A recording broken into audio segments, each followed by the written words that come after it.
외래 추적과 발달 평가. 퇴원 후 왜 외래에 와야 하나요? 이른둥이는 가능한 신생아 전문의의 외래를 방문하도록 권장합니다. 물론 이른둥이도 다른 아이들과 마찬가지로 일반 육아 상담과 예방접종을 받습니다. 특히 신생아 중환자실에서 발견된 의학적 문제가 있는 이른둥이의 경우 질병의 경과를 확인하고 관리하는 것이 필요합니다. 외래에서 가장 중점적으로 살피는 것은 아이가 나이에 맞는 적절한 성장과 발달을 하고 있는가입니다. 소아 청소년과 의사와 여러 의료진은 아이가 가정과 사회와 학교에서 성공적으로 적응할 수 있도록 돕는 역할을 합니다. 이른둥이 외래에서는 어떤 것을 중점적으로 보게 되나요? 우선 체중, 키, 머리둘레가 나이에 맞게 잘 자라고 있는지 확인합니다. 특히 머리둘레는 발달 상태와 밀접한 연관이 있어 이른둥이는 반드시 빼먹지 말고 측정해야 합니다. 성장의 필수 조건인 아기의 수유량과 횟수 등 전반적인 영양 섭취에 대한 질문도 받게 될 것입니다. 이른둥이는 신경발달 지연 위험이 높으므로 발달의 여러 측면, 크게 보아 운동, 인지, 언어, 정서적 발달이 적절한지 확인합니다. 이는 문진이나 정형화된 설문지로 조사하거나 신경학적 진찰을 해서 확인할 수 있습니다. 필요시 뇌초음파나 심장초음파 같은 영상 검사를 할 수 있습니다. 또한 아기의 위험도에 따라서 갑상선 기능, 빈혈, 영양소 측정 등을 혈액 검사로 확인하기도 합니다. 교정 나이란 무엇인가요? 이른둥이는 세상에 일찍 나온 만큼의 시간을 감안한 나이 계산법으로 교정 나이란 것을 별도로 사용합니다. 교정 나이란 생일 기준으로 계산한 실제 나이에서 분만 예정일인 임신 40주 0일보다 일찍 태어난 만큼의 기간을 뺀 나이입니다. 예를 들면 원래 출생 예정일이 8월 1일이었으나 6월 1일에 태어난 임신 나이 31주의 미숙아는 예정일보다 약 9주 빨리 태어난 셈이 됩니다. 오늘이 같은 해 9월 1일이라면 생일 나이로는 약 3개월이지만 교정 나이로는 약 1개월이 됩니다.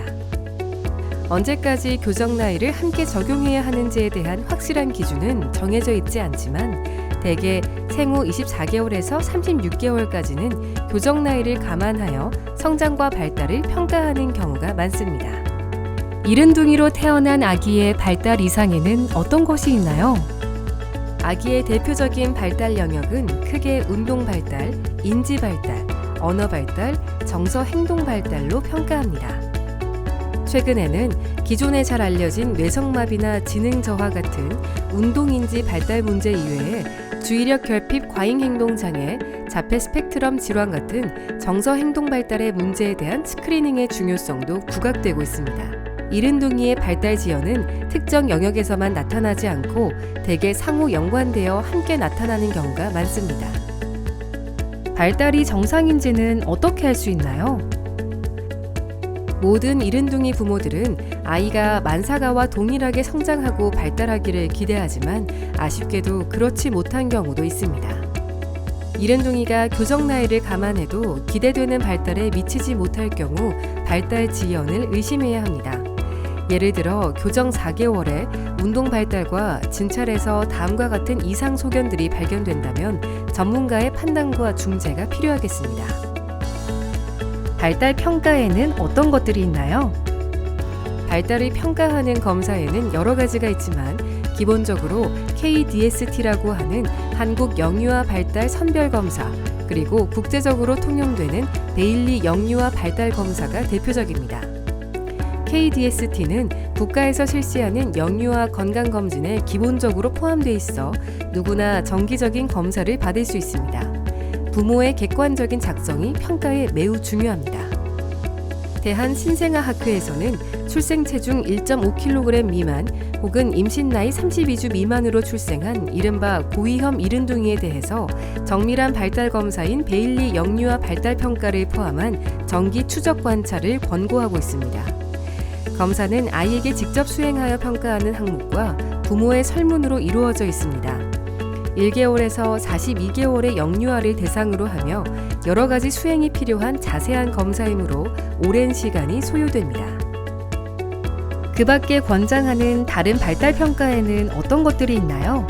앞서 말씀드린 두 가지 발달 평가 이외에도 고위험 이른둥이에 대한 선별 검사로 국내 전문가들은 몇 가지 추가 검사를 권장합니다. 이에는 자폐 스펙트럼 장애 선별 검사로는 MCHATR, 언어 발달 선별 검사인 메가더 베이츠 의사소통 발달 평가, 정서 행동 사회성 평가로는 차일드 비헤이비얼 체크리스트 등이 있습니다. 다만 이런 검사들은 위험을 발견해내는 선별 검사에 불과하고 발달 장애에 대한 확진은 소아정신과나 재활의학과 등 전문가에게 의뢰가 필요합니다. 다른 확인해야 할 검사가 또 있나요? 우선 이비인 후과에서 청력 검사가 필요합니다. 신생아 중환자실에서 치료를 받고 태어난 신생아는 난청의 위험이 보통 신생아보다 20배에서 40배의 높은 빈도로 발견된다고 합니다. 퇴원 후 청력 검사는 난청을 조기에 진단하여 가능한 한 빨리 청각 재활을 시작하는 데 목적이 있습니다. 난청 고위험군 아이들은 선별 검사에서 통과가 되었더라도 교정 6개월부터 이비인 후과의 정밀 청력 검사가 권장됩니다. 모든 이른둥이가 미수가 망막증 검사가 필요한 것은 아니지만 일단 임신 나이, 출생 체중, 위험도에 따라 검사 대상으로 지정된 경우 망막의 혈관이 완전히 자랄 때까지 안과 의사의 검진이 필요합니다. 그 밖에 이른둥이는 부등시, 약시, 사시 등에 대한 위험이 높기 때문에 정기적인 안과 검진도 권장합니다. 발달 이상이 확인된 우리 아기 어떻게 해야 할까요? 전문가에 의해 발달 이상이 확인된 경우 적절한 치료와 재활이 반드시 필요합니다. 다만 아기의 발달은 미수가 자체와 합병증 이외에도 부모의 유전적 요인과 가정 환경, 교육 환경 등 사회적 요인도 큰 영향을 미칩니다.